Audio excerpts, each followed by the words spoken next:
कसे ना मंडळी, आपल्या आहारामध्ये सर्व प्रकारच्या पालेभाज्यांचा समावेश असायलाच पाहिजे.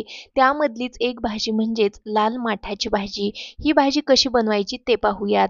त्यासाठी लाल माठाच्या भाजीची पानं आणि कोवळे देठ नीट करून घेतले. भाजी स्वच्छ पाण्याने धुवून आणि अशा प्रकारे चाकूने रफली चिरून घेतली. फोडणी करता कढईमध्ये तेल घातलं, त्यामध्ये जास्तीचा ठेसून घेतलेला लसूण घातला. लसूण छान परतून झाल्यानंतर हिरव्या मिरचीचे तुकडे अगदी छान असे परतून घेतले.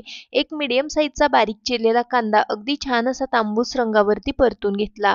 त्यानंतर यामध्ये चिरून घेतलेली माठाची भाजी घातली. सोबतच चवीकरता मीठ घातलं. पालेभाजी आहे त्यामुळे मिठाचं प्रमाण अगदी बेताने घालायचं आहे. भाजी अगदी छान अशी मिक्स करून घ्यायची आहे. मिठामुळे भाजीला भरपूर सारं पाणी सुटतं, त्यामुळे एक्स्ट्रा पाणी घालण्याची आवश्यकता नाही.